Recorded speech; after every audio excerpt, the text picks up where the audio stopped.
Bismillahirrahmanirrahim. Assalamualaikum warahmatullahi wabarakatuh.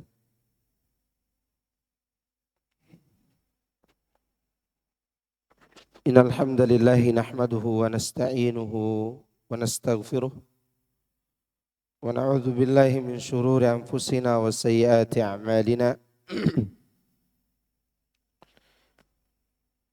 May yahdihillahu fala mudilla lah wa may yudlil fala hadiya lah. Wa asyhadu an la ilaha illallah wahdahu la syarika lah.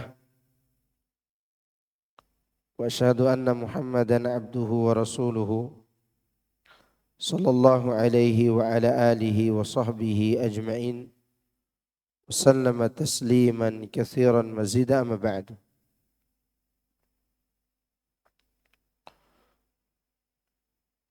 يا أيها الذين آمنوا اتقوا الله حق تقاته ولا تموتن إلا وأنتم مسلمون. فإن أصدق الحديث كلام الله وخير الهدي هدي محمد صلى الله عليه وسلم وشر الأمور محدثاتها فإن كل محدثة بدعة وكل بدعة ضلالة وكل ضلالة في النار.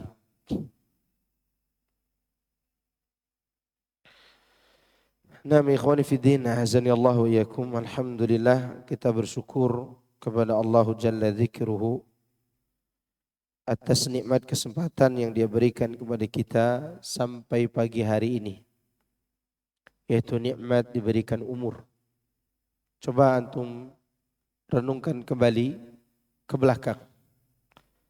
Sudah berapa banyak orang yang tadinya duduk bersama kita, entah itu di rumah, entah itu di sekolah, entah itu di masjid. Sekarang mereka sudah berada di bawah tanah. Dan sekarang kita masih berada di atas tanah. Kita masih diberikan kesempatan oleh Allah untuk bertaubat, untuk berbuat kebaikan, untuk memperbanyak bekal di akhir kehidupan kita ini, di sisa umur kita ini. Dan Allah Subhanahu wa ta'ala sangat menghargai kebaikan anak Adam.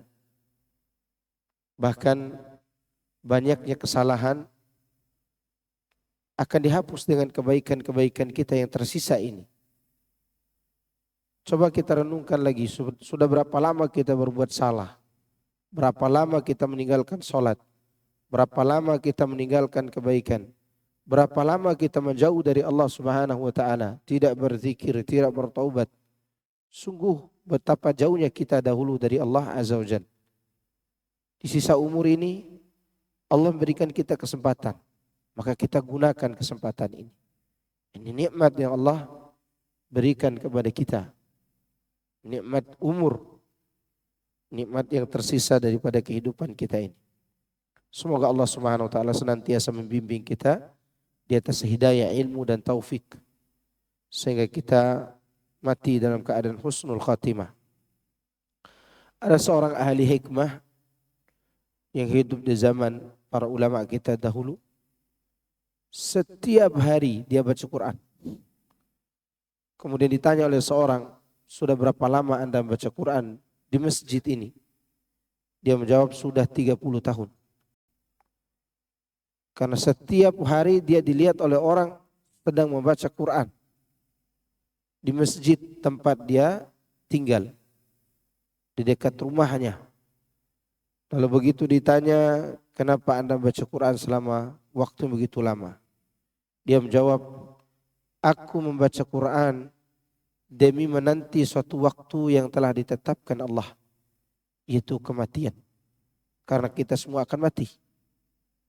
Dan aku berharap mati dalam keadaan sedang membaca Al-Quran. Dalam berbuat kebaikan. Oleh karena itu, sisa umur ini jangan kita sia-siakan. Oleh karenanya Ibnu Taimiyah rahimahullah, dia menghatam Quran di dalam penjara, di penjara Al-Qal'ah, itu kurang lebih 80-an kali. Terakhir kali beliau membaca, hampir menghatamkan Quran. Tapi beliau hanya sampai pada surat Al-Qamar, ayat terakhir. innal muttaqina fi jannati wa nahar fi maq'adi sidqin 'inda malikin muqtadir. Itu ayat terakhir dari surat Al-Qamar. Yang maknanya sesungguhnya orang yang bertakwa itu berada di dalam surga dan sungai-sungai di sisi sang raja yang maha mampu, maha berkuasa. Ya. Maka setelah dia membaca ayat itu, Ibnu Taimiyah menghembuskan napas terakhir. Itulah keindahan hidup para ulama kita. Nah, kita juga berharap demikian. Perjalanan kita dalam belajar dan beramal ini sangat jauh. Dan kita tidak mungkin mati di ujung jalan. Yang paling memungkinkan adalah kita mati di atas jalan ini. Itu yang paling memungkinkan. Oleh karenanya kita terus belajar. Kemudian terus mengamalkan. Dan berusaha untuk senantiasa mengajak orang lain dalam kebaikan ini. Nah, insya Allah kita akan melanjutkan pembahasan dari surat Al-Muddathir. Kita masuk ke ayat 38.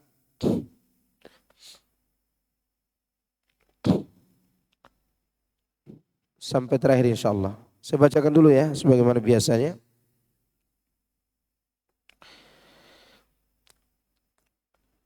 A'udzu billahi minasy syaithanir rajim.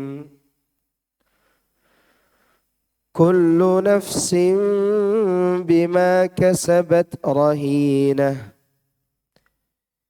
illa ashabal yamin fi jannatin yatasaalun anil mujrimina ma salakakum fi saqar qalu lam naku minal musallin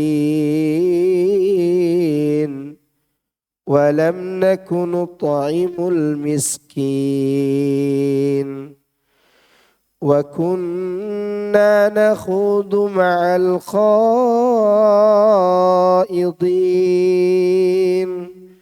wa kunna nukadzibu biyaumiddin wa kunna nukadzibu biyaumiddin hatta atana al-yaqin fama tanfa'uhum syafa'atu syafi'in فما لهم عن التذكرة معرضين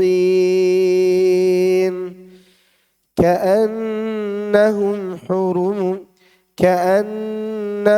حمر مستنفرة فرت من قسورة بل يريد كل امرئ منهم أن يؤتى صحفا منشرة كلا بل لا يخافون الآخرة كلا إنه تذكرة فمن شاء ذكره وما يذكرون إلا أن يشاء الله هو أهل التقوى وأهل المغفرة. Yang artinya tiap-tiap diri akan bertanggung jawab atas apa yang telah diperbuatnya. Kecuali golongan yang kanan. Mereka berada di dalam surga. Di dalamnya mereka saling bertanya-tanya tentang keadaan orang-orang yang berbuat dosa. Apakah yang menyebabkan kalian masuk ke dalam neraka Saqar? Mereka menjawab, dulu kami tidak termasuk orang-orang yang mengerjakan salat. Dan kami tidak pula memberi makan kepada orang miskin. Dan kami membicarakan yang batil bersama dengan orang-orang yang membicarakannya. Dan kami mendustakan hari pembalasan. Hingga datang kepada kami kematian. Maka tidak berguna lagi bagi mereka syafaat dari orang-orang yang memberi syafaat. Maka mengapa mereka orang-orang kafir berpaling dari peringatan Allah? Seakan-akan mereka itu keledai yang liar, yang lari terkejut. Lari meninggalkan qaswarah. Qaswarah artinya macan. Di sini diartikan singa atau binatang buas. Bahkan tiap-tiap orang dari mereka berkehendak supaya diberikan kepadanya lembaran-lembaran yang terbuka. Sekali-kali tidak. Sebenarnya mereka tidak takut kepada negeri akhirat. Sekali-kali tidak demikian halnya. Sesungguhnya Al-Quran itu adalah peringatan. Maka barang siapa menghendaki, niscaya dia mengambil pelajaran daripadanya. Dan mereka tidak akan mengambil pelajaran darinya kecuali jika Allah menghendakinya. Dialah Allah. Dia Allah adalah Rabb yang patut kita bertakwa kepadanya dan berhak memberikan ampunan. Di sini Allah Subhanahu wa taala mengabarkan, berfirman seraya memberitahukan kepada kita bahwa tiap-tiap diri, tiap-tiap jiwa akan bertanggung jawab atas apa yang telah diperbuatnya. Yakni tergantung pada amalnya pada hari kiamat kelak. Demikian yang disebutkan oleh Ibnu Abbas dan juga yang lainnya. Artinya mereka akan mendapatkan bagian di hari kiamat nanti tergantung amalnya di dunia.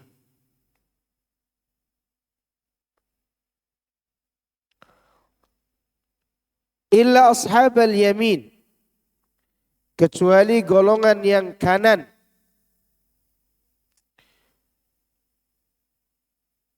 Ini dikarenakan sesungguhnya mereka itu berada di dalam surga dan mereka saling bertanya-tanya.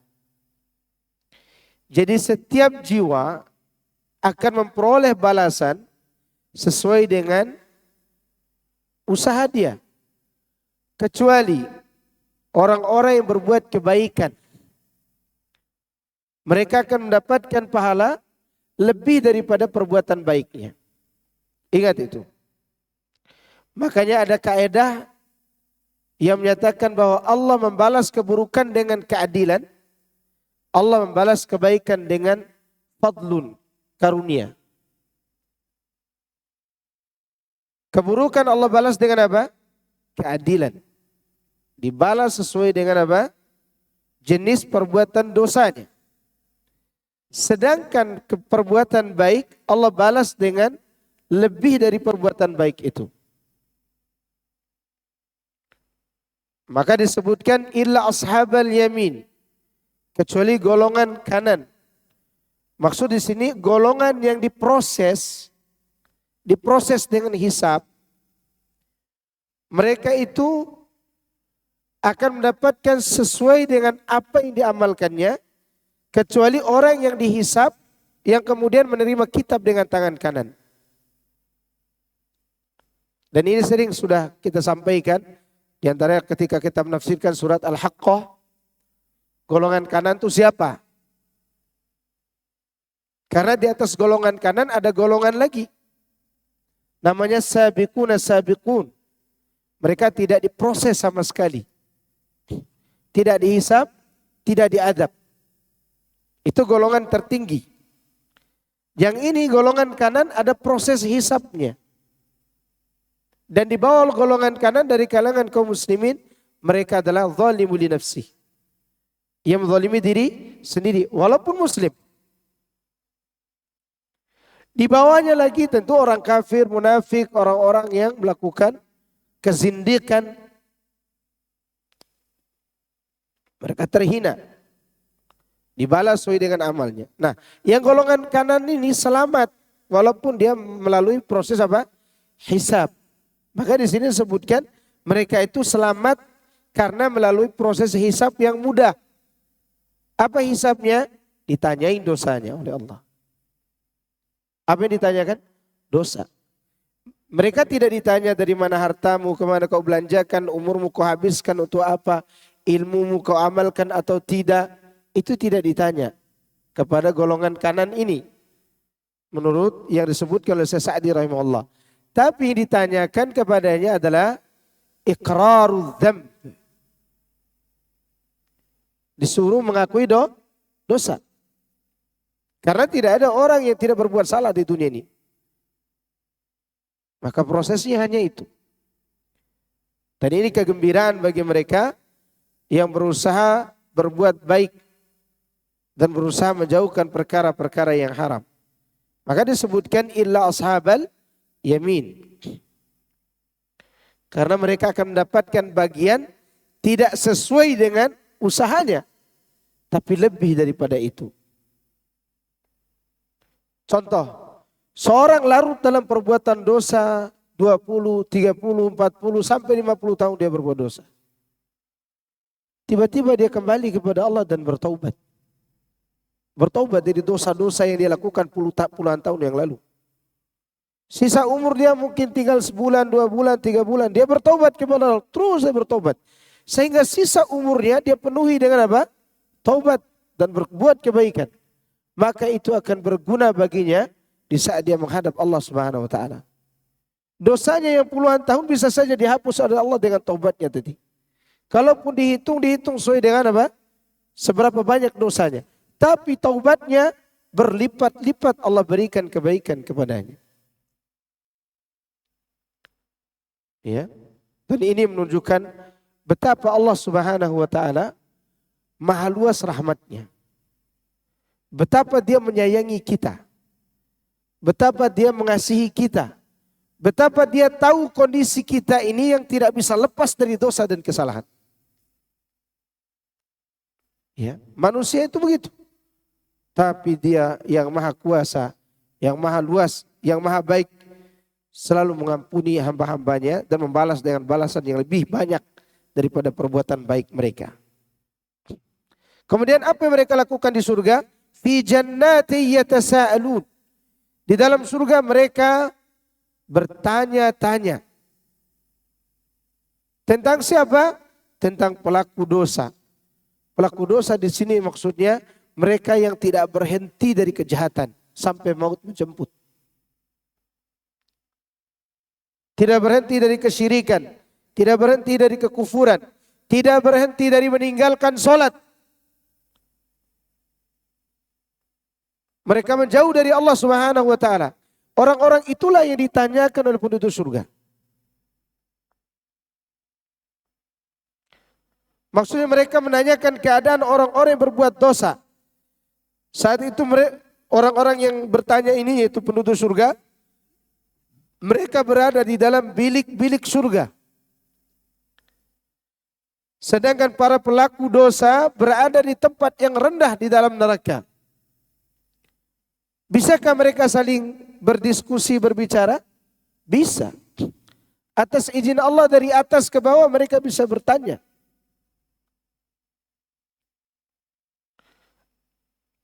Mereka pun bertanya kepada orang-orang berdosa tersebut. Ma salakakum fi saqar? Pertanyaannya, apa yang menyebabkan kalian masuk ke neraka Saqar? Ini pertanyaan siapa ini? Penduduk surga kepada penduduk neraka. Bisa didengarkan oleh penduduk neraka? Bisa. Dan betapa banyak ayat-ayat yang membicarakan bahwa penduduk surga bisa berbicara dengan penduduk neraka. Penduduk neraka bisa bertanya kepada penduduk surga. Di antara contohnya ini. Kemudian penduduk neraka mengatakan, qalu, yang dimaksud qalu di sini adalah penduduk neraka. Lam nakum minal musallin. Lihat sebabnya itu. Dulu kami tidak terbiasa sholat. Perhatikan ya. Kadang kalimat kana yakunu bisa diartikan biasa, biasanya. Dan bisa juga tidak bermakna. Artinya tidak perlu dikasih arti. Tapi di sini bisa dikatakan memiliki makna lam nakun, kami tidak biasa. Artinya meninggalkan sholat itu memang kebiasaan mereka. Dan sholat bukan kebiasaan mereka. Maka ungkapannya, qalu lam naku minal musallin. Ya, naku di situ ada nun yang terbuang. Seharusnya nun sukun, lam nakun. Gitu. Tapi untuk mempermudah, ya di sini ayat Al-Quran ini dihilangkan nunnya oleh Allah Subhanahu Wa Taala dalam bacaan ini. Sebenarnya asal katanya kana yakunu. Ya. Yang bisa saja diartikan dengan kebiasaan. Dulu kami tidak terbiasa bersama orang-orang yang sholat. Walam nakunu ta'imul miskin. Dan kami tidak terbiasa memberi makan kepada orang miskin. Bakhil. Maksudnya ialah tidaklah kami mengabdi kepada Rabb kami. Karena sholat bagian dari mengabdi kepada Allah. Tidak juga kami melakukan perbuatan baik kepada sesama makhluk yang sejenis dengan kami. Jadi dua-duanya terputus. Hablum minallah tidak ada, hablum minanas juga tidak ada. Terputus. Dan orang seperti ini tidak memiliki kebaikan sedikit pun. Tidak mendapatkan kebaikan sedikit pun. Maka oleh karena itu mereka berada di neraka sakor. Hati-hati kita meninggalkan sholat. Apalagi meremehkan sholat. Apalagi mengatakan sholat tidak wajib. Ya, entah itu karena memang keyakinan dari keyakinan orang-orang liberal. Atau keyakinan dari keyakinan orang-orang tarekat tertentu yang mereka sudah tidak wajib lagi sholat. Ya. Menurut mereka, mereka tidak wajib sholat. Padahal Nabi SAW sholat sampai akhir hayat. Sampai akhir hayat beliau sholat. Taib. Wa kunna nakhudu ma'al khaidin. Sebab yang lain. Dan kami membicarakan kebatilan bersama dengan orang-orang yang membicarakannya. Maksudnya kami memperbincangkan hal-hal yang kami tidak tahu. Jadi berbicara sesuatu yang dia tidak ilmui. Ngobrol di warung kopi tentang urusan agama tapi dia tidak ilmui. Dan yang lebih bodoh lagi adalah ustadznya mau diatur oleh orang yang tidak punya ilmu ketika menyampaikan materi-materi kajian. Ada orang seperti ini ada. Contoh, modusnya begini, Anda sebut modus aja tuh. Ya, Ustadz nanti ngisi kajian di tempat kami ya. Tapi yang menentukan materinya dari kami. Nah, kenapa anda ente aja isi kajian kalau punya ilmu? Iya enggak? Menentukan materi yang sesuai dengan keadaan yang diinginkan. Padahal yang penting adalah kasih tahu ustadznya, Ustadz kondisi masyarakat kami begini. Kondisinya begini, mereka baru mengaji, sebagian sudah ada. Tinggal diberitahukan, nanti ustadznya akan membuat sebuah materi yang sesuai dengan kondisi masyarakat. Daripada mereka membuat sebuah materi kemudian ustadznya ngangak di hadapan orang-orang yang hadir, kemudian dia berbicara tanpa ilmu demi mencari muka di hadapan siapa? Jamaah. Ingat, orang yang menyampaikan ilmu itu ada 3 golongan. Ada yang menyampaikan ilmu alimu daulah. Orang alim daulah. Tahu daulah? Daulah itu artinya negara.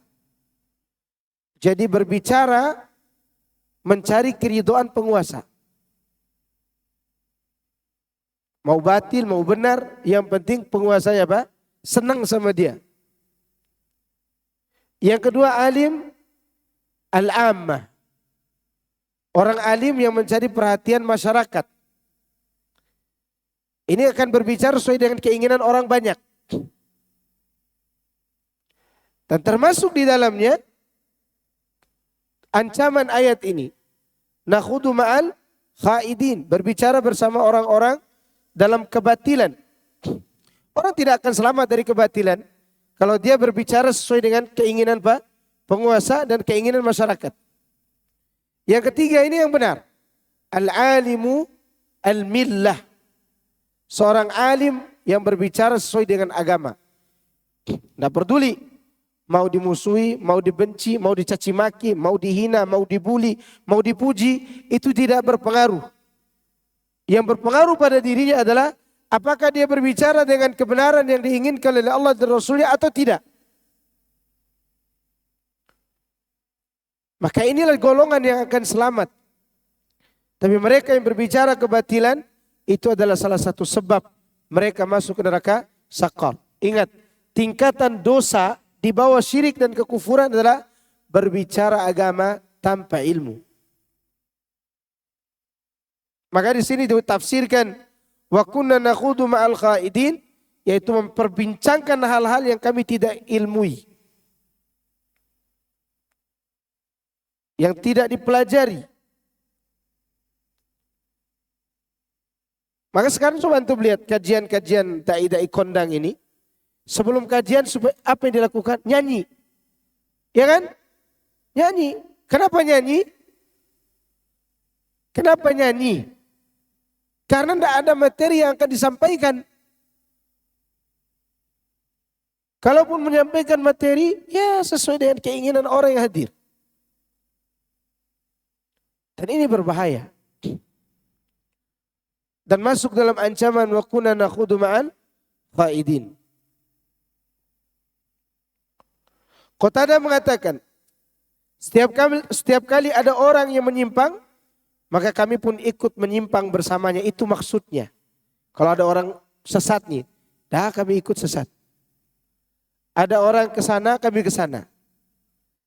Kan itu kondisi masyarakat. Apalagi di Indonesia ini, masyarakatnya raja kepo. Tahu raja kepo kah? Yang penting ada yang ramai ikut semua. Ya enggak? Coba meledak, misalnya meledak apa sesuatu di sana. Kemana orang akan pergi? Apa lari ke sana? Enggak, jangan lari ke sana. Padahal sedang meledak sesuatu itu.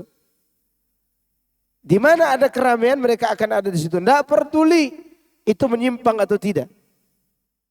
Itu yang dimaksud wa kunna nakhudu ma'al khaidin.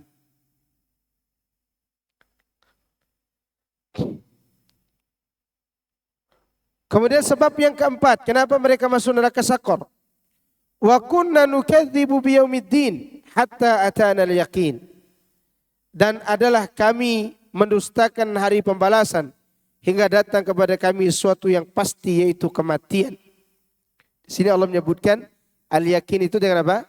Kematian. Karena tidak ada khilaf di antara seluruh makhluk bahwa mereka akan mati. Ada khilaf di antara seluruh makhluk? Tidak ada. Mau kafir, mau muslim, mau mukmin, mau ateis, semua sepakat akan mati. Maka dinamakan apa? Al-yaqin. Suatu perkara yang tidak bisa dihindari oleh manusia adalah mati. Mau lari kemana kita dari kematian? Sehebat apa Fir'aun dulu mempertahankan diri di dunia? Mati juga. Sebaik apa malaikat Jibril, dan dia sudah berada di kebaikan yang begitu tinggi, mati juga enggak? Mati. Sehebat apa malaikat maut bertugas mencabut nyawa seluruh makhluk, mati juga enggak? Mati. Maka kematian adalah sebuah yang diyakini oleh semua makhluk. Dan kematian itu sendiri adalah makhluk. Makhluk Allah ciptakan untuk apa? Untuk menguji kita. Maka kita dianjurkan untuk banyak-banyak mengingat sesuatu yang pasti tersebut. Agar kita selalu berbuat kebaikan. Agar kita tidak melakukan seperti yang dilakukan orang-orang ini. Meninggalkan sholat. Pelit. Berbicara kebatilan. Puncaknya, nukadzibu biyaumiddin. Mendustakan hari kiamat. Lihat. Mendustakan hari kiamat, kufur. Berbicara kebatilan belum tentu kufur. Pelit belum tentu kufur. Meninggalkan sholat belum tentu juga kufur, keluar dari Islam. Tapi ingat, 1, 2, 3 ini pengantar kepada yang keempat. 1, meninggalkan sholat itu bisa mengantarkan kepada kekufuran. Mana dalil? Al-ahdu bainana wa bainahum as-salah. Faman tarakaha faqad kafar. Pembatas antara kita dengan mereka, orang kafir adalah apa? Salat. Siapa yang meninggalkannya, sungguh dia telah kafir. Demikian juga pelit. Sifatnya orang-orang kafir. Ya, mereka tidak mau bersedekah kepada Rasulullah SAW dan para sahabatnya. Pelit. Demikian juga berbicara kebatilan tanpa ilmu. Pengantar yang paling dekat kepada kekufuran. Jadi ini yang berbahaya dalam kehidupan kita, sehingga di dunia mereka mendapatkan wa kunna nukadzibu biyaumiddin. Hatta penghafal Quran pun kalau mereka tidak mengerti tentang ilmu, mereka akan mendustakan hari kiamat. Ya. Nanti kalau antum lihat ada seorang qari yang viral dari Bima itu, yang sampai menang di Turki kemana-mana. Ada satu orang di sampingnya, lain bukan gurunya, sampingnya. Ada 3 orang tuh, ada videonya. Ana lihat videonya beberapa hari yang lalu. Salah satu yang duduk di samping masyhuri itu, salah satunya itu, Ana dulu pernah nanya ke dia. Dia juara MTQ dan suaranya panjang. Saya pernah bertanya kepada dia tentang hari kiamat sebelum saya belajar agama ini. Sebelum saya ke pondok. Karena dia memang baca Al-Quran bagus. Apa hari kiamat itu ada? Kata dia tidak ada. Terus ya, hancurnya alam itu apa maksudnya? Dia katakan alam tidak hancur. Yang hancur adalah tubuh kita. Kalau kita baik, kita mati nanti suatu hari nanti dihidupkan kembali dalam bentuk manusia. Reinkarnasi.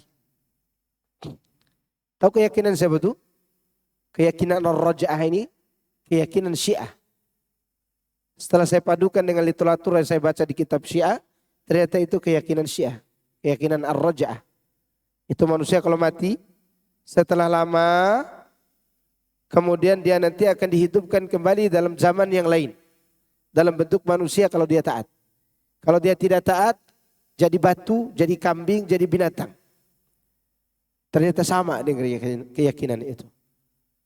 Ada orang Islam yang tidak meyakini hari kiamat? Ada. Bahkan pembaca Quran. Pembaca Quran. Tidak tahu apakah sekarang dia sudah taubat atau tidak. Dulu pernah saya tanyakan itu. Pada saat dia lagi terkenalnya sebagai seorang qari'ul Quran. Dan juara. Waktu dia masih juara tingkat provinsi. Maka hati-hati dengan ini semua. Kenapa orang bisa sampai kepada derajat wa kunna nukadzibu biyaumiddin? Karena sebelumnya nakhudu ma'al khaidin. Berbicara tanpa ilmu. Bahaya. Ada ustadz yang lagi viral. Dia berbicara tentang orang yang membangun jembatan dari neraka ke surga, dari surga ke neraka. Antum pernah dengar gak ceramah itu? Saya pernah dengar potongannya. Dan kemudian orang tertawa biasa aja mendengarnya. Wallahi ini berbicara tanpa ilmu. Kenapa bicara tanpa ilmu? Tidak ada nas yang menunjukkan bahwa mereka bisa bikin jembatan dari neraka ke surga. Atau dari surga ke neraka. Kemudian jembatan itu dalam cerita-cerita lelucon dia tidak nyambung ke surga. Kenapa? Karena para pemenang tendernya di neraka semua. Tidak ada di surga. Seakan-akan antum yang suka bangun proyek ini pasti masuk neraka semuanya. Sekarang berbicara tentang itu siapa? Ada nasnya? Ini hari kiamat loh. Ini sesuatu yang tidak bisa dilihat oleh mata. Tidak bisa didengar oleh telinga. Tidak bisa disentuh oleh panca indera kita yang 5. Gimana kita bisa menentukan demikian? Demi membuat orang lain tertawa. Ini yang disebut dengan ulama ul'ammah. Ulama masyarakat. Contoh pembicaraannya itu. Hati-hati. Dan kita pun ikut tertawa. Enggak, ini tidak boleh kita tertawakan. Kenapa? Karena kebatilan. Hati-hati, seperti inilah yang banyak mengantarkan seorang kepada pintu kebatilan yang lebih tinggi lagi. Maka ada kaidah mengatakan apa yang tidak dibicarakan Allah, jangan bicarakan. Contoh misalnya, kita disuruh yakin ada malaikat enggak? Ada. Dan tercipta dari apa? Cahaya. Ada dalilnya? Iya. Malaikat diciptakan dari cahaya kata Nabi sallallahu alaihi wasallam. Sekarang pertanyaan, laki apa perempuan malaikat itu? Kita tidak pernah menemukan dalilnya, maka kita tidak boleh tentukan jenis kelaminnya. Kenapa? Karena Allah diam. Dia diam. Tidak membicarakan dia laki atau perempuan malaikat itu. Maka sesuatu yang tidak dibicarakan oleh Allah tentang masalah gaib, berhenti kita bicara. Kenapa? Kalau kita bicarakan juga, wa kunna nakhudu ma'al qaidin. Sebentar lagi kita akan mencapai derajat berikutnya. Itu yang dikhawatirkan. Bicara tanpa ilmu. Waliyadzubillah. Tapi ini sebab kenapa mereka masuk neraka sakor. Perlu saya jelaskan kembali. Meninggalkan sholat tidak serta-merta murtad. Kecuali dia melakukan 2 hal dalam meninggalkan sholat. Pertama, dia yakini sholat tidak wajib. Itu pertama. Kedua, dia tidak pernah sholat sama sekali. Sedangkan mereka yang meninggalkan sholat karena malas, khilaf para ulama. Mazhab Hambali mengatakan mutlak murtad. Mazhab Syafi'i tidak. Ya. Sesuai dengan nas-nas yang ada, orang yang meninggalkan sholat karena malas, mereka tidak kafir keluar dari Islam. Tapi melakukan dosa besar yang lebih besar daripada zina, minum khamr, berjudi, membunuh, koruptor. Kenapa? Karena meninggalkan kewajiban lebih besar dosanya daripada melakukan yang haram. Masih ingat ya kaedahnya yang pernah saya kasih tahu dulu gitu. Kenapa meninggalkan kewajiban lebih besar dosanya daripada melakukan yang haram? Jawab. Kenapa?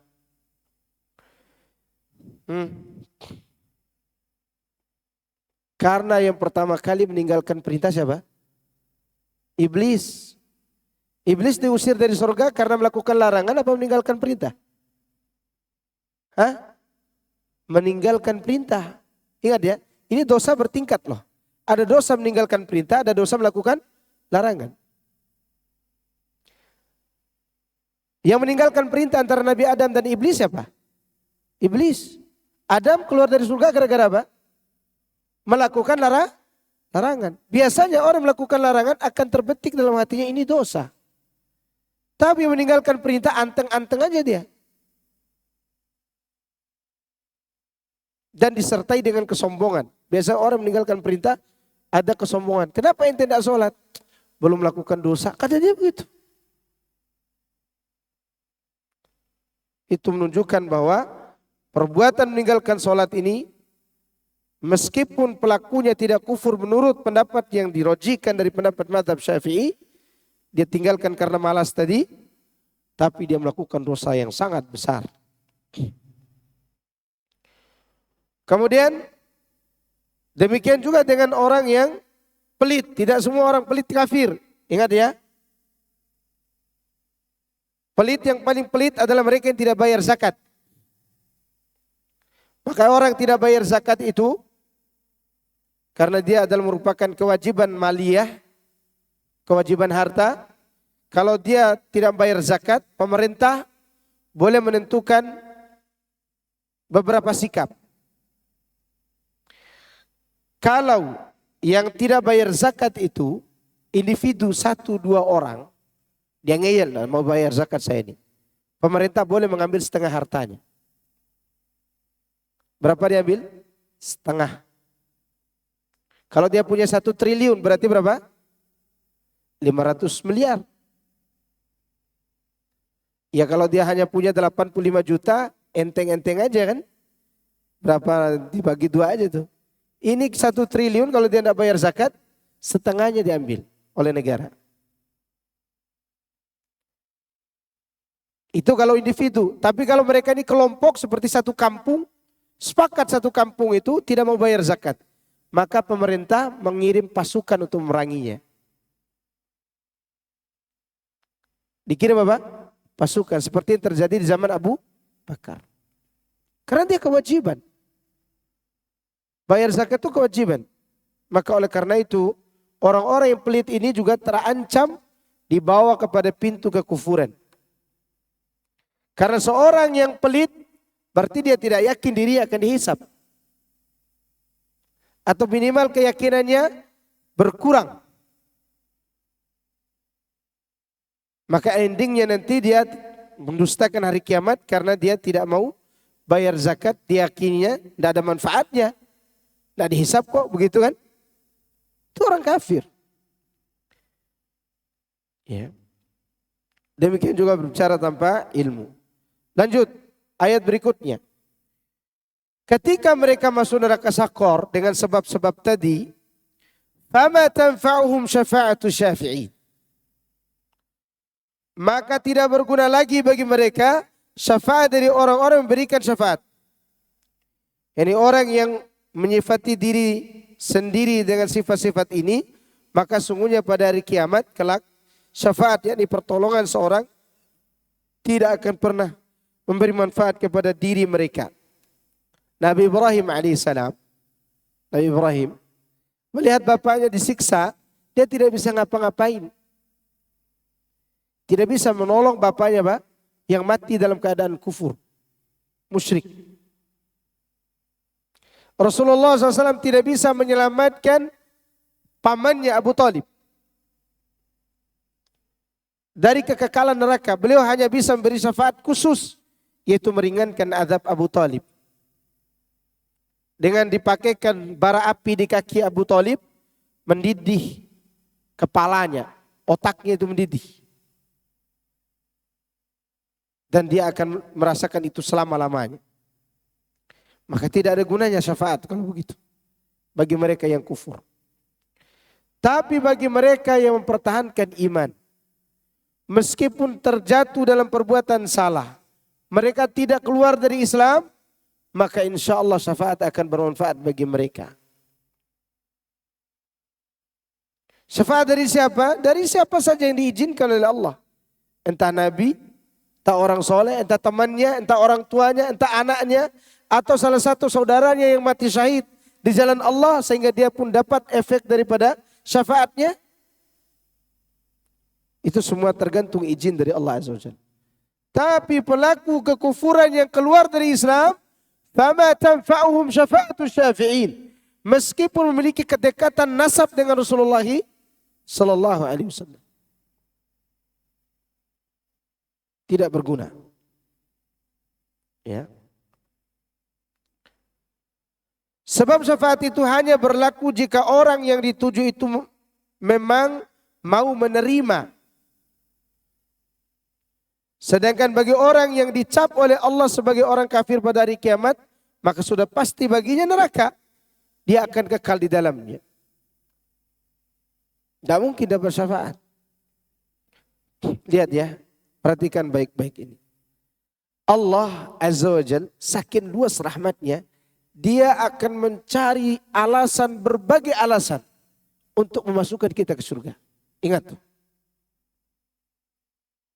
Kalau si hamba ini muslim di dunia dan dia kecanduan dosa, Allah akan buat dia sakit. Allah akan uji dia dengan ujian.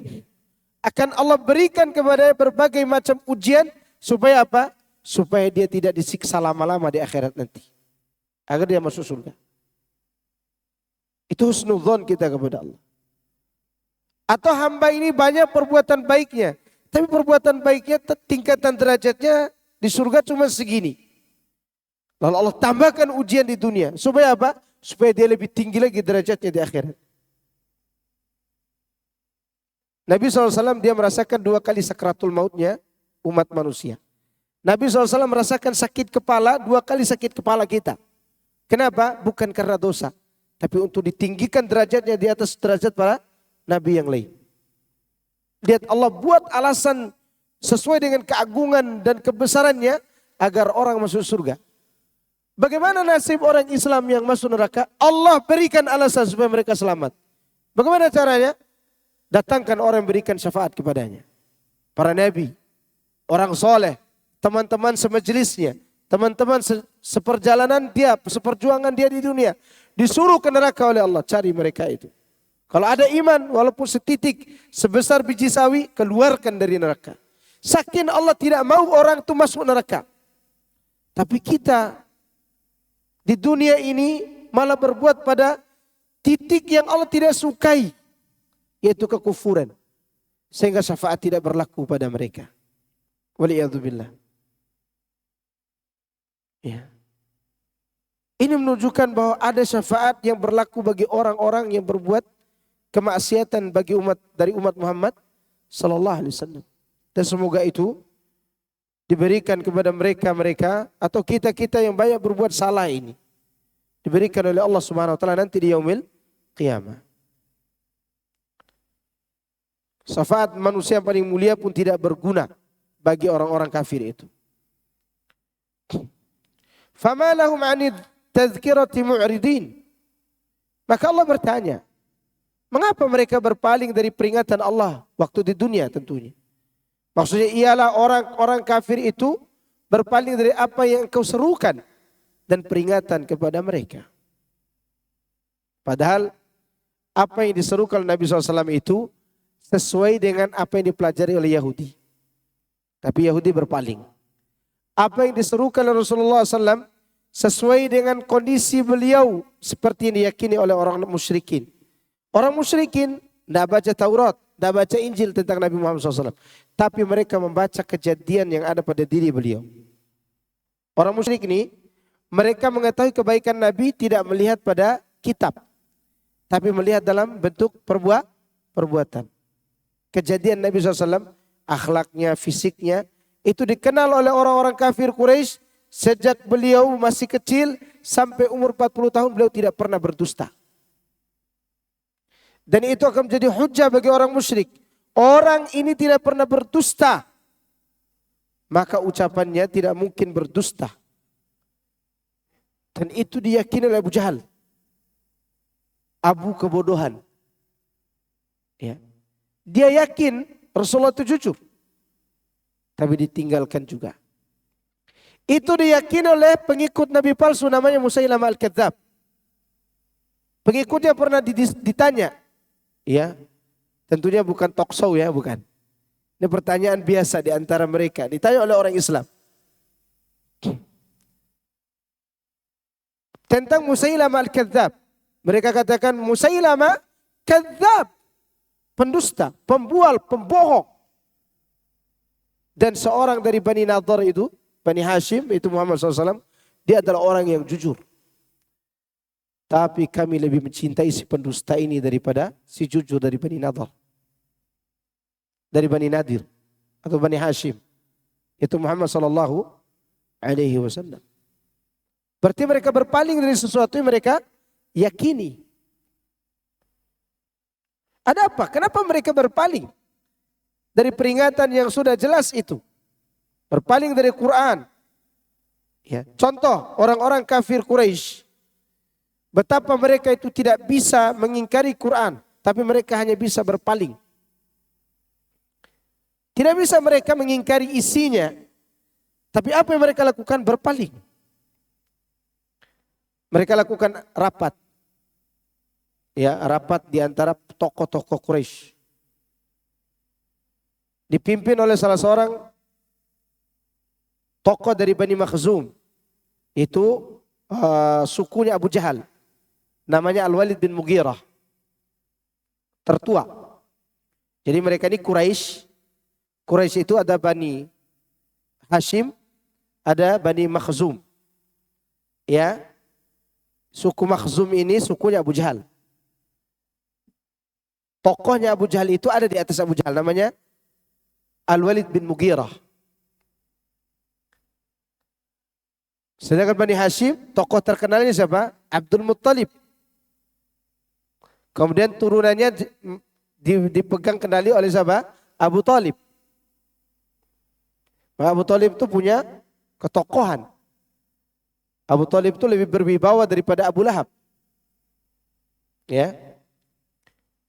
Walaupun keduanya anaknya Abdul Muttalib. Al-Walid bin Mughirah membuat rapat. Karena ini rapat mendadak nih. Kenapa rapat mendadak? Sebentar lagi jamaah haji akan datang ke Mekah. Dan takut terpengaruh dengan kalimat-kalimat Muhammad sallallahu alaihi wasallam. Lihat bagaimana mereka tidak bisa mengingkari Quran. Mereka hanya bisa berpaling. Seperti diceritakan sebelumnya oleh Allah. Yaitu mereka mencari ini sihir, ini dusta, ini pembohong, ini seorang majnun. Diingkari semua oleh Al-Walid bin Mughirah itu. Kecuali apa? Sihir. Itu pun 2-3 hari baru dia tetapkan. Kenapa mereka demikian? Karena mereka tidak bisa ingkari Quran. Maka Allah bertanya, "Fama lahum ani tadhkirati mu'ridin?" Kenapa mereka berpaling dari peringatan Allah? Sesuatu yang mereka yakini bukan sihir, bukan tenun, bukan majnun, bukan syair. Tapi mereka berpaling. Maksudnya ialah mengapa orang-orang kafir itu berpaling dari apa yang kau serukan. Suatu kejelasan, suatu kebaikan, suatu kejujuran. Mereka malah berpaling. Ka'annahum, seakan-akan mereka itu humur. Humur, keledai. Keledai liar. Mustanfirah. Keledai liar yang melarikan diri karena terkejut. Min qaswarah, dari singa. Ya. Bisa juga diartikan qaswarah itu harimau. Ya. Bisa diartikan macan. Kita waktu kecil dulu pernah nonton Jakaswara. Nah, qaswarah itu artinya binatang raja hutan. Termasuk raja rimba. Maksudnya seakan-akan pelarian mereka dari kebenaran serta penolakan terhadapnya seperti keledai liar tatkala melarikan diri dari singa yang memburunya. Demikian yang dikemukakan oleh Abu Hurairah dan Ibnu Abbas dalam sebuah riwayat darinya. Juga Zaid bin Aslam dan putranya, yaitu Abdurrahman bin Zaid bin Aslam. Dan dia merupakan riwayat dari Ibnu Abbas sekaligus yang menjadi pendapat jumhur ulama. Artinya apa? Artinya orang kalau mau meninggalkan kebenaran seperti seekor keledai liar yang terkejut lihat singa. Maka jangan terkejut antum ketika beritahu keluarga antum, mereka langsung berpaling. Ya enggak? Diberitahu ini tauhid, ini syirik, apa itu gitu kan? Bahkan mereka akan pergi menjauh, menghindar. Tidak mau mendengarkan. Karena kebenaran itu sulit diterima oleh orang punya penyakit dalam hatinya. Orang-orang kafir saja yang jelas-jelas tahu kebatilan ajaran mereka, mereka tetap berpaling dari kebenaran dan mengikuti kekafiran. Tetap mereka lakukan itu. Kenapa? Karena mereka tidak berani berpegang dengan kebenaran. Ada hal-hal lain yang harus mereka pikirkan. Kedudukannya, ekonominya, Apa kata orang? Itu membuat mereka melarikan diri dari kebenaran itu. Bal yuridu kullu imri'in minhum.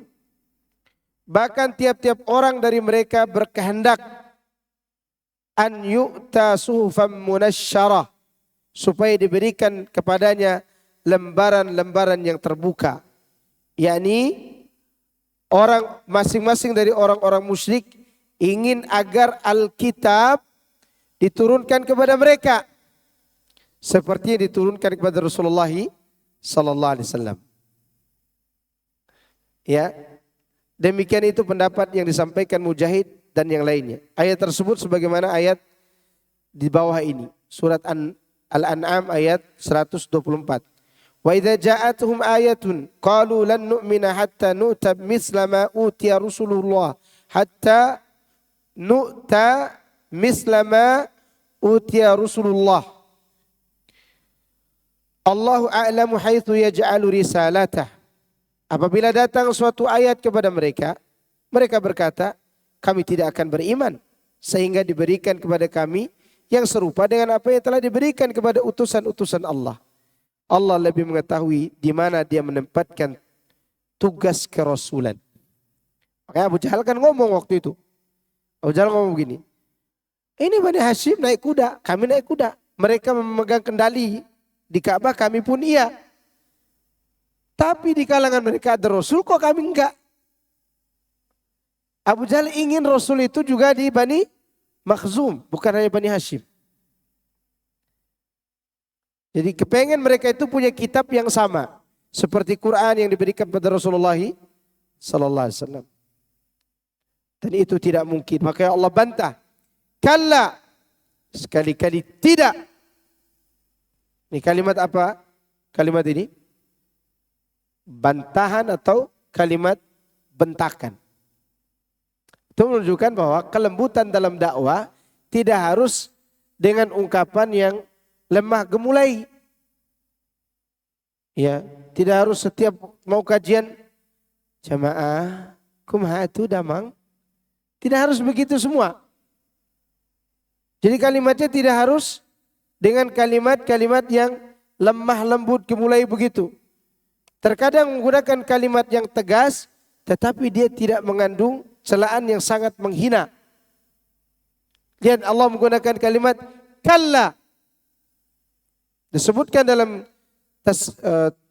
Tashilut Tanzil, ada sebuah kitab yang merangkum pendapat-pendapat para ahli tafsir, kemudian ditentukan yang rajih. Di antara makna kalla secara mufradat yaitu kalimatuz zajar. Kalimat bantahan, bentakan. Itu maksud dari kalimat kalla. Ketika mereka ingin mendapatkan wahyu kerasulan yang sama seperti Rasulullah SAW, Allah katakan kalla. Gak pantas. Itu maksudnya. Balla yakhafun al-akhirah. Sebenarnya mereka itu tidak takut pada hari akhirat. Intinya adalah mereka itu tidak percaya kepada hari kiamat. Buatlah alasan. Kami akan beriman kalau diberikan kitab seperti Muhammad.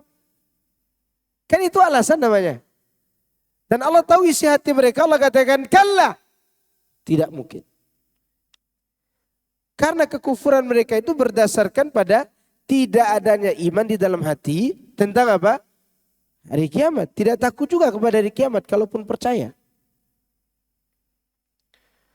Maksudnya mereka di sini bahwa mereka dihancurkan lantaran tidak beriman kepada alam akhirat dan juga dikarenakan pendustaan mereka terhadap kejadian hari kiamat itu. Memang hari kiamat itu tidak bisa dibayangin, tidak bisa diteliti pun sebagus apapun penelitian, tidak akan mampu orang menelitinya. Tidak mampu. Karena namanya alam akhirat. Tidak bisa dicapai oleh panca indera kita yang 5. Sudah lihat? Enggak kan? Dengar juga enggak pernah. Dengar bagaimana nangis penduduk neraka, bagaimana cerianya penduduk surga. Enggak pernah kita. Kemudian yang ketiga, tidak pernah juga kita raba menyentuhnya. Bersentuhan langsung dengan hari kiamat. Keempat, juga kita tidak pernah mencium baunya. Kecuali mereka yang diizinkan oleh Allah seperti para mujahidin waktu perang Uhud. Dan kita juga tidak pernah merasakannya. Bagaimana lezatnya makanan di surga, bagaimana pahit dan mengerikannya makanan di neraka. Kita tidak pernah. Maka sulit untuk diteliti. Tapi dia hanya mudah diterima oleh apa? Hati yang beriman. Maka tidak bisa mereka imani pada saat itu karena mereka tidak punya hati yang baik kepada Rasulullah sallallahu alaihi wasallam. Perlu saya sampaikan sedikit ya dari kejadian dari cerita Allah di atas kenapa mereka tidak sholat, kenapa mereka mendustakan hari kiamat. Ada rukun kekufuran yang mereka lakukan. Ada rukun kekufuran yang mereka lakukan. Yang pertama istikbar, sombong. Apa yang pertama? Sombong. Coba untuk perhatikan kelakuan mereka ini. Mereka meremehkan Rasulullah sallallahu alaihi wasallam. Itu rukun kekufuran. Rukun kesesatan yang pertama adalah istikbar. Sombong. Takabur. Apa sombong? Ada yang ingat gak artinya? Menolak kebenaran, meremehkan orang lain. Itu artinya. Betul. Dan duanya sepaket. Kalau orang sudah menolak kebenaran, pasti diremehkan pembawa kebenaran itu. Itu Rasulullah SAW. Kedua, rukun kekufuran hasad. Seperti yang saya ceritakan tentang Abu Jahal tadi. Atau orang Yahudi. Mereka hasad kepada Rasulullah SAW. Kufur. Dan hasad ini sangat berbahaya. Yang keempat, al-ghadab. Ghadab itu kalau diterjemahkan harfiah, marah atau emosi yang tidak terkontrol. Mereka suka marah kepada Rasulullah SAW. Marah kepada pembawa kebenaran. Emosi. Dan orang yang emosi itu biasanya akal sehatnya ditutup oleh kebodohan. Mana contoh? Firaun. Yang sering saya contohkan, Firaun bisa nggak dia suruh, kalian pasukan kejar Musa ya. Hidup atau mati bawa dia ke sini, saya duduk di kursi saja. Kan bisa dia duduk begitu. Ya enggak? Tapi ikut dia. Apa yang bawa dia ikut? Emosi dia kepada Nabi Musa dan Bani Israel yang tidak nurut kepadanya. Ikut dia. Mati dia dalam kekufurannya itu. Saking berhasratnya dia ingin membunuh Nabi Musa, dia ikut serta dalam pasukan, diterik matahari yang panas, kemudian dihabisi oleh air laut. Ya. Keempat, syahwat. Keinginan dunia, kerakusan dunia itu bisa membuat orang meninggalkan kebenaran. Berpaling dari peringatan. Orang walaupun tahu kebenaran, tapi kalau syahwat tidak dibimbing dengan baik, maka dia akan meninggalkan kebenaran itu. Ada enggak ulama yang sesat? Banyak apa banyak? Banyak sekali gitu. Banyak apa banyak?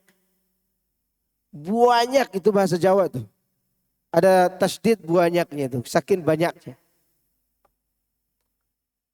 Lebih banyak mana? Yang sesat apa yang mengajak kepada kebaikan? Sesat. Makanya dalam Quran Allah sebutkan yang menyimpang dua kan? Siratal ladzina an'amta alaihim. Satu. Yang sesat berapa? Ghairul maghdubi alaihim waladhdallin. Dua kan? Entah dia tidak mengamalkan ilmu atau dia beramal tanpa ilmu. Maka empat hal inilah yang menjadi sumber kekufuran. Rukun kekufuran itu ada empat. Apa pertama? Sombong. Sombong buat orang berpaling. Meninggalkan, meremehkan orang lain. Kedua, hasad. Hasad ini biasanya orang tidak mau menerima takdir. Maka kesombongan jika bisa dihancurkan, seorang akan tunduk kepada kebenaran. Kepada Allah Azza wa Jalla. Jika hasad bisa dihancurkan, mereka akan beriman kepada apa yang Allah tetapkan buat orang lain. Jika keangkuhan dan emosi itu bisa ditundukkan, maka kelembutan yang akan ada pada dirinya untuk menerima kebenaran. Jika syahwat bisa ditundukkan kepada kebenaran, maka tawaran kepada kebatilan meskipun dunia itu banyak, maka akan ditolak. Akan ditolak. Rasulullah punya nafsu gak? Punya syahwat gak Nabi SAW? Punya. Rasulullah punya istri? Rasulullah SAW punya onta, punya harta, berarti dia punya harta. Tetapi dikontrol di bawah keridhaan Allah Subhanahu wa taala. Yang menjadi masalah adalah syahwat menutupi akal kita sehingga kita tidak lagi memperhatikan kebenaran yang kita pelajari. Hati-hati juga dengan kita yang sudah mengaji ini. Biasa yang membuat kita banyak menyimpang itu adalah karena syahwat. Karena apa? Syahwat. Entah syahwat kepada wanita, kepada harta, kepada kedudukan, ya, atau yang lainnya. Orang itu popularitas terutama. Apa? Popularitas. Orang bisa zuhud dari dunia, bisa zuhud dari harta, tapi yang paling sulit orang zuhud darinya apa? Popularitas. Hati-hati kita. Taib. Ketika mereka berpaling dari kebenaran, Allah mengatakan lagi 2 kali. Kalla, sekali-kali tidak demikian keadaannya. Innahu tadhkirah. Sesungguhnya Al-Quran itu adalah peringatan. Maksudnya sungguh Al-Quran itu pantas dijadikan sebagai peringatan. Bukan sebagai barang yang diperebutkan. Kepada saya pantasnya, kepada fulan pantasnya, bukan. Ini peringatan dari Allah yang Allah turunkan kepada orang yang pantas menurut Allah melalui malaikat yang paling pantas membawanya. Siapa dia? Jibril. Dan ini juga bantahan buat orang Syiah juga yang mengatakan kenapa Quran itu tidak dibawa kepada Ali. Kok dibawa kepada Muhammad? Mereka protes kepada Jibril. Jadi di antara kekufuran orang Syiah itu adalah mereka protes mengatakan Jibril itu salah bawa alamat. Salah bawa wahyu, salah alamat. Emangnya pejuang COD? Ya. Kan hanya pejuang COD Bu yang salah alamat. Harusnya blok C nomor 17, dia pergi ke blok B nomor 17. Itu wajar karena dia COD. Ini Jibril. Jibril alaihissalam yang dikatakan oleh orang Syiah salah bawa wahyu. Menurut siapa itu? Syiah. Seharusnya dibawa kepada Ali, kok dibawa kepada Muhammad SAW? Siapa yang dia celah di sini? Allah. Yang dicela oleh orang Syiah ini siapa? Allah Azza wa Jalla. Kenapa?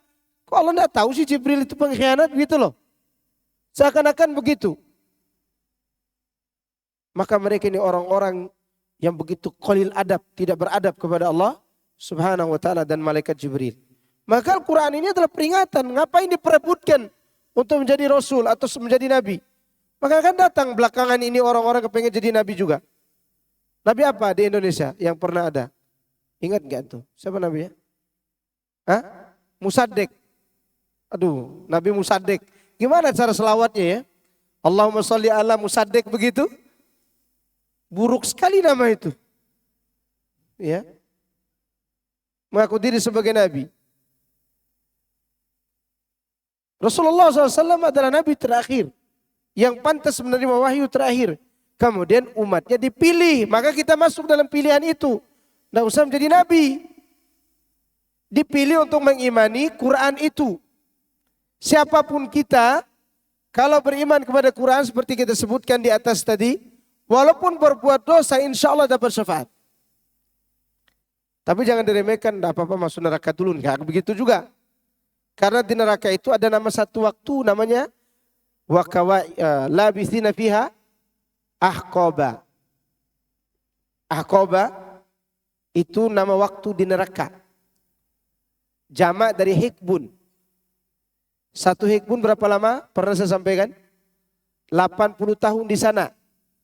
Itu menurut sebagian pendapat ahli tafsir. 80 tahun itu sama seharinya seperti 1000 tahun di dunia. Jadi 80 tahun di sana satu hikbun. Satu hikbun. Kalau kita 1 minggu itu berapa hari? 7 hari kan begitu kan? Satu hikbun 80 tahun. Nah, 80 tahun di mana? Di akhirat. Satu hari 80 tahun di akhirat itu, dari 80 tahun itu, sama seperti 1000 tahun hidup di dunia. Berapa kali berapa itu? 80 tahun kali 1000 tahun sama dengan banyak. Sulit untuk disebutkan angkanya. Itu waktu di sana. Maka jangan katakan tidak apa-apa masuk neraka dulu. Kan nanti dapat syafaat.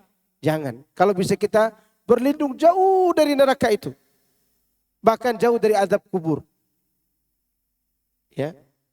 Dan itu yang kita inginkan. Tetapi lihat, orang Islam yang tunduk kepada Al-Quran yang dibawa oleh Nabi SAW tanpa berpaling, maksudnya tanpa protes. Kenapa Anda itu turunkan kepada kami saja?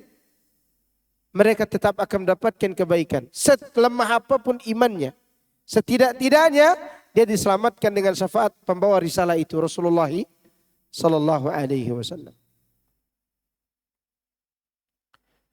Maksudnya sungguh Quran itu pantas dijadikan peringatan. Faman sya'a dzakarah wa ma yadhkuruna illa iyasha Allah.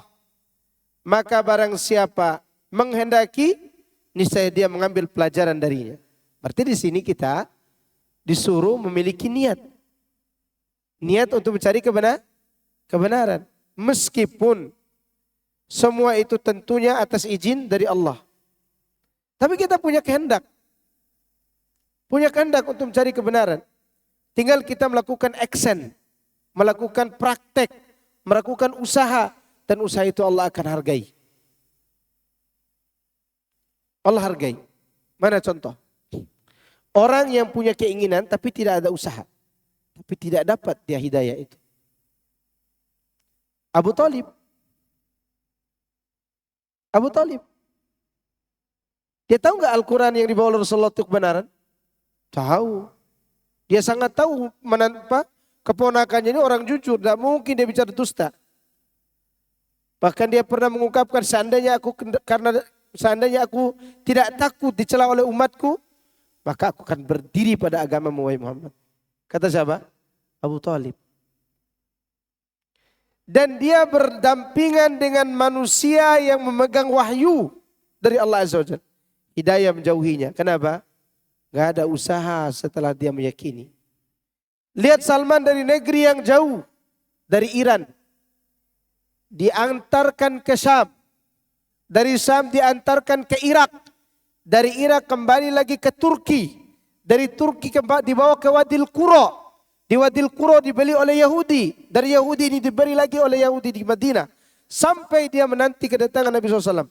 Dari negeri yang jauh bertahun-tahun dia jalan mencari hidayah. Dengan keyakinan bahwa wahyu Allah yang benar yang dibawa oleh para Nabi dan Rasul. Ketemu juga dengan hidayah. Kenapa? Ada usaha. Usaha yang maksimal dari Salman Al-Farisi. Ya, Salman Al-Farisi. Dari tempat yang jauh.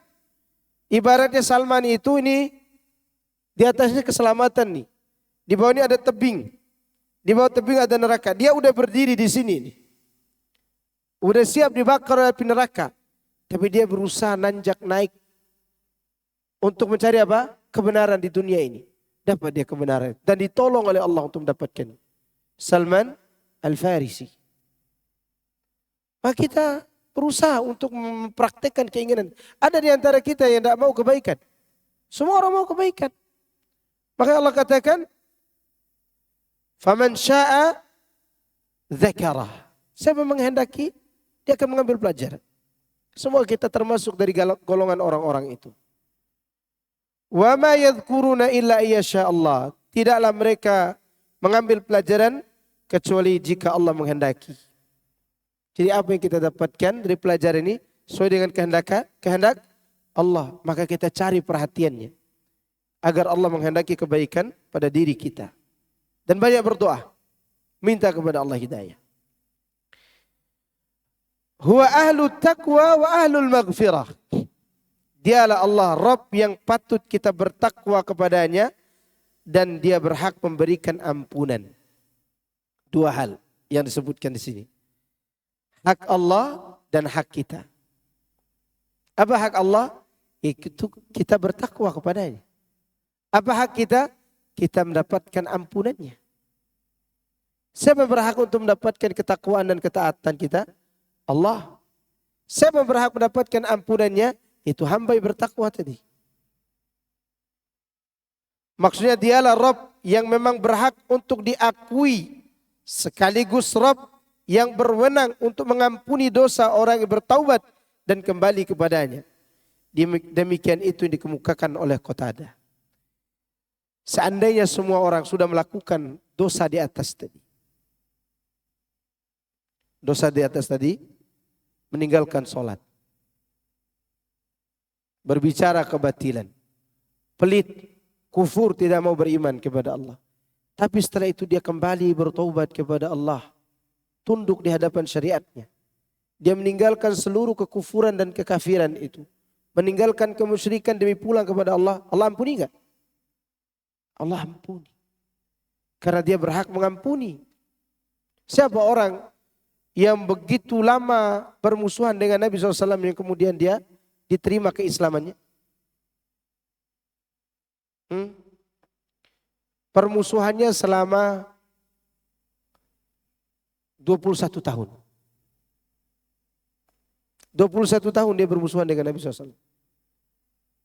Bahkan sangat besar nafsunya untuk membunuh Nabi. Siapa? Satu aja, enggak usah banyak-banyak. Saya kasih hadiah minum satu buat antum.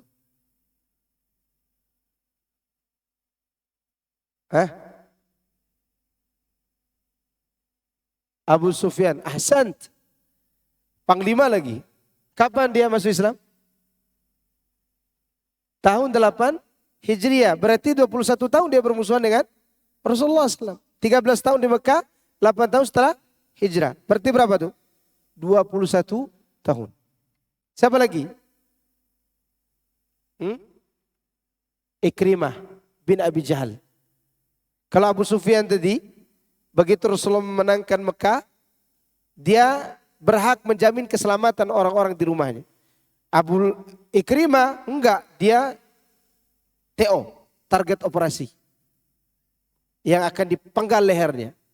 Masuk dalam catatan orang yang akan dipenggal lehernya di Mekah. Tapi dia melarikan diri, pergi ke Yaman. Karena Yaman terlalu dekat dan masih bisa dijangkau oleh kaum muslimin. Dia ingin menyeberang pakai kapal. Kemana? Ke Ethiopia, Habasyah. Namun istri yang minta izin kepada Nabi SAW untuk membawa kembali suaminya. Dan diberikan jaminan keamanan kalau dia masuk Islam. Berangkat istrinya.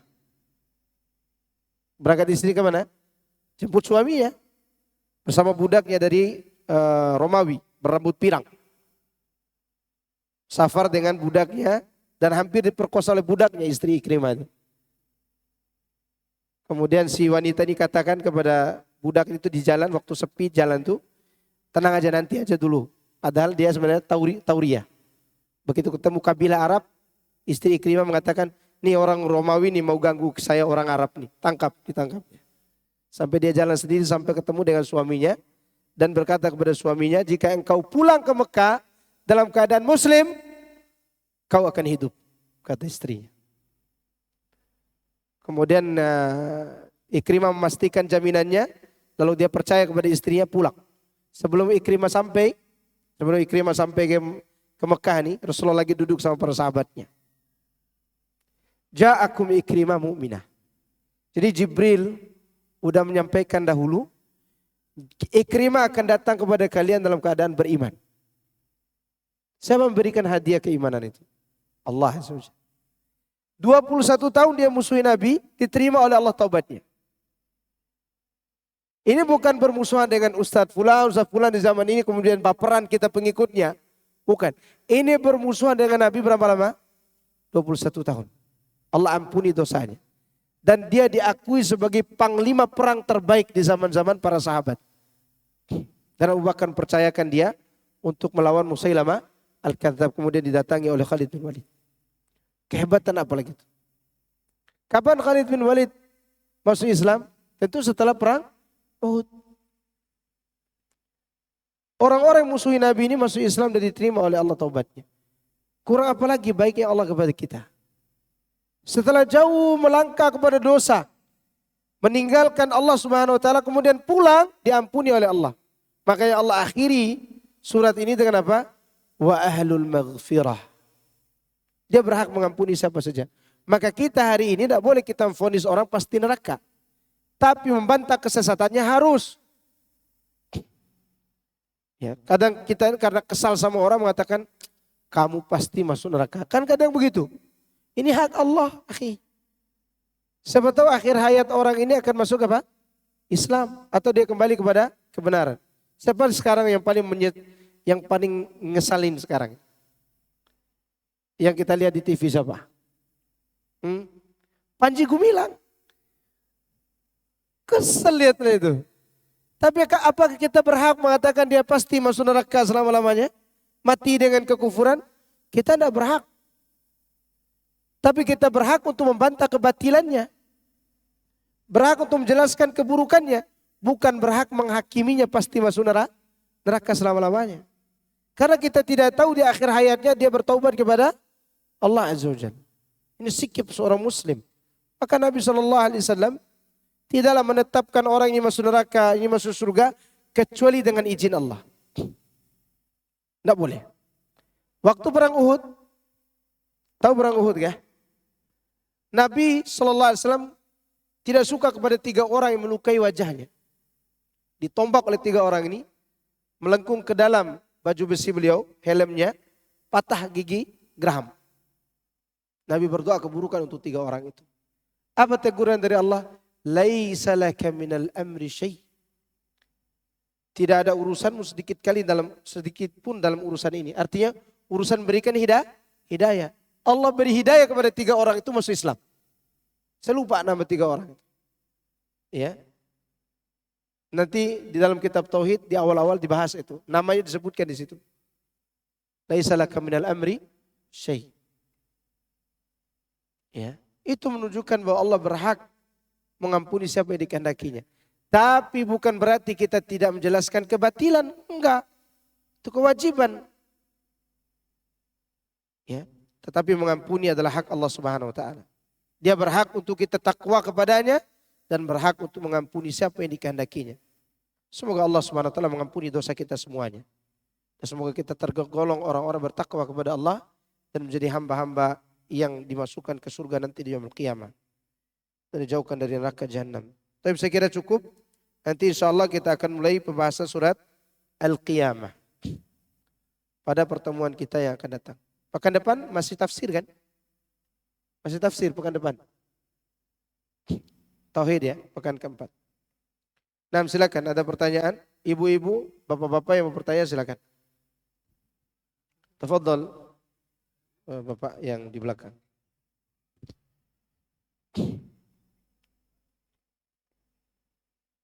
Nah, silakan.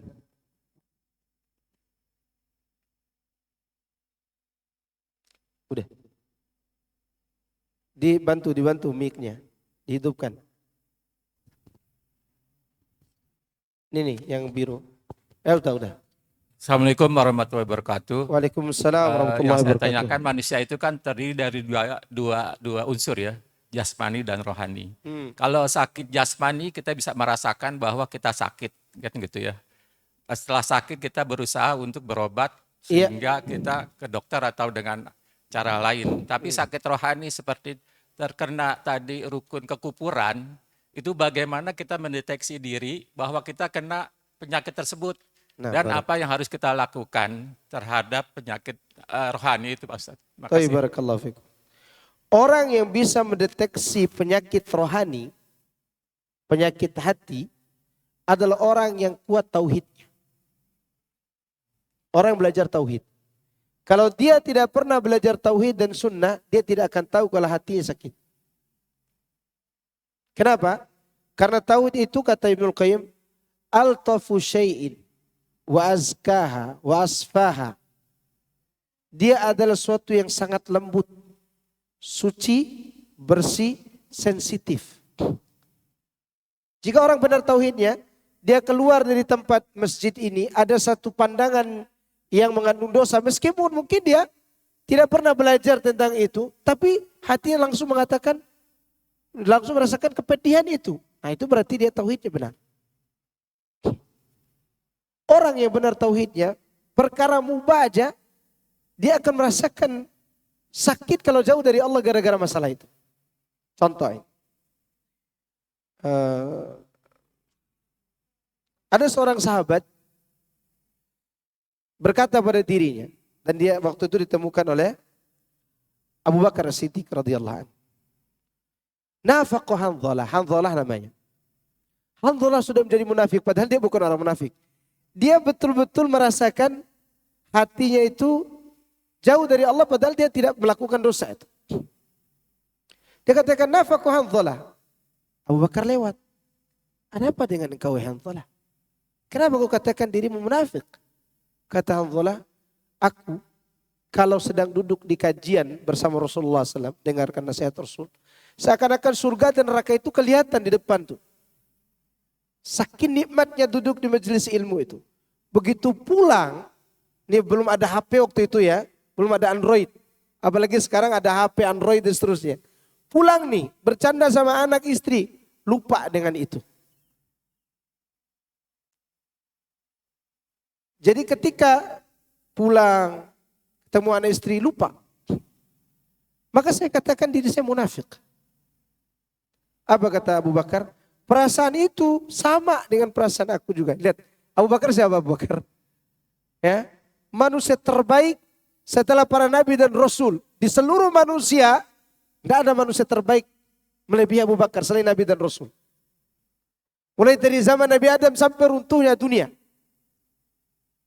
Dia katakan aku juga merasakan. Lihat bagaimana sensitifnya hati orang yang bertauhid. Maka tauhid yang bisa mendeteksinya. Baru mereka lapor kepada Nabi SAW tentang kejadian itu. Singkat cerita Nabi mengatakan, sekiranya keadaan kalian itu terus seperti itu di rumah kalian, maka malaikat akan datang bersalaman dengan kalian di rumah dan di jalan-jalan. Sekiranya perasaan itu selalu hadir akhirat, tidak begitu tertarik dengan dunia, kita akan bergaul dengan masyarakat, dengan siapa? Malaikat. Maka Nabi mengatakan saatan-saatan. Itu yang bisa mendeteksi dosa, tauhid. Yang kita pelajari. Orang yang tidak belajar tauhid, biasa aja meninggalkan sholat, biasa aja. Makanya agama mereka itu biasa-biasa aja kan. Biasa tidak sholat, biasa menfitnah orang, kan biasa-biasa aja. Karena mereka tidak belajar agama. Itu yang bisa deteksi, ilmu. Selain itu tidak ada. Hanya ilmu. Maka belajar ini untuk apa? Untuk kita tahu bahwa diri kita salah atau benar. Kan belajar itu untuk membedakan antara yang hak dan yang batil. Nama Al-Quran apa di antara namanya? Al-Furqan. Pembeda antara yang hak dan yang batil. Lalu bagaimana dengan orang yang tahu kebenaran tapi masih melakukan kesesatan itu? Berarti hatinya mati. Mati sekarat, dibunuh oleh syahwat. Ada hati yang mati karena kebodohan, ada hati yang mati karena syahwat. Sama dengan orang tahu. Ini racun nih di tangannya nih. Racun di tangannya, ini racun loh. Tulisannya racun tikus. Diminum juga sama dia. Kenapa? Karena dia bernafsu ingin minum. Akhirnya minum racun. Itu kondisi orang-orang yang mati hatinya gara-gara syahwat. Ya, dia bisa mendeteksi sakit hatinya, tapi begitu dia tinggalkan kebenaran, mati, datang lagi dosa, enggak rasa, biasa aja. Sama seperti tubuh kita ini kalau mati, dicubit, antum pergi ke kamar mayat, cubit mayat, cubit begini, apa dia berteriak? Enggak. Kalau mayatnya berteriak, antum lari. Ya enggak? Hati juga begitu. Hati dicubit oleh dosa, enggak sakit. Itu mati hati itu. Kalau dia mati gara-gara kebodohan, bisa enggak hidup? Bisa. Bedanya matinya jasad dengan matinya hati adalah hati bisa dihidupkan dengan ruh dari langit, yaitu Al-Quran. Sedangkan jasad kalau ruh sudah mati, dicabut, maka tidak bisa hidup lagi. Hati bisa. Itu bedanya. Tapi ini pertanyaan dua nih. Masih ada waktu ya. Ingin bertanya Ustadz, apa yang harus dilakukan ketika menempati rumah pindahan? Apakah disyariatkan mengadakan selamatan seperti pada umumnya? Tidak. Yang harus Anda lakukan masuk rumah baru baca doa. Allahumma inni a'udzu bikalimat Allahumma inni a'udzu bikalimatillahi tammat min syarri ma khalaq. atau sering-sering membaca suratul Baqarah di dalamnya. Baca suratul Baqarah, baca Ali Imran agar setan pada lari keluar darinya. Ya. Jangan terbalik. Tidak dibacakan Quran, dipasang foto Habib. Dipasang foto kiai. Itu membuat malaikat rahmat lari, menurut setan masuk. Jangan begitu. Yang harusnya baca Quran. Orang kan begitu sekarang. Kan ada jualan foto-foto Habib, foto kiai, foto tokoh-tokoh agama. Dibeli, dipajang di rumah. Itu tidak membuat setan lari. Tapi membuat malaikat rahmat tidak mau masuk. Ya. Tapi malaikat maut tetap datang. Ya, malaikat rahmat aja tidak mau masuk. Beda ujian azab apa Ustaz? Taib. Ujian itu untuk orang yang beriman ketika terkena musibah. Sedangkan azab untuk orang kafir. Makanya Aisyah ketika ditanya tentang kejadian gempa bumi. Apa kata Aisyah? Sebabnya dulu kemudian akibat itu dirasakan oleh siapa? Dan bentuknya apa akibat tersebut? Kata Aisyah, idza stabahu zina wa syaribul khumur wa daraba bil ma'azif. Nah mungkin Aisyah bicara dari dirinya ya. Ini yang dia dengar dari suaminya. Siapa suaminya? Rasulullah SAW. Jika mereka membiarkan zina, mereka minum khamar, mereka bermain dengan alat-alat musik. Klop enggak tiga-tiganya? Iya, kalau tiga-tiganya ada sempurna nih. Sambil mabok lihat cewek cantik. Sambil main musik. Tiga-tiganya, klop. Apa kata Nabi? Apa kata Aisyah ketika menyampaikan hadis ini? Gharallahu azza wa jalla fis sama. Allah cemburu. Berarti siapa pelaku tiga hal ini? Orang Islam. Karena Allah tidak cemburu kepada orang kafir. Allah cemburu kepada orang yang beriman. Maka Allah katakan kepada bumi, tazalzali. Goncang kau wahai bumi. Begitu goncang bumi, Allah katakan jangan berhenti sampai mereka berhenti. Lalu setelah itu Aisyah ditanya, apakah hal tersebut sebagai azab atau rahmat? Aisyah mengatakan, azab rahmatan lil mu'min wa azaban lil kafirin. Gempa itu jadi rahmat bagi orang yang beriman. Dan jadi azab bagi orang kafir. Itu baru dia berbentuk ujian tersebut. Apakah dia azab atau rahmat atau ujian saja. Kenapa dikatakan rahmat bagi orang yang beriman? Karena dengan itu kalau dia selamat dari musibah itu, dia akan semakin dekat kepada Allah. Kalau sebelumnya dia orang yang berbuat maksiat tapi masih ada iman, dia akan pulang kepada Allah untuk bertaubat. Rahmat juga. Ya.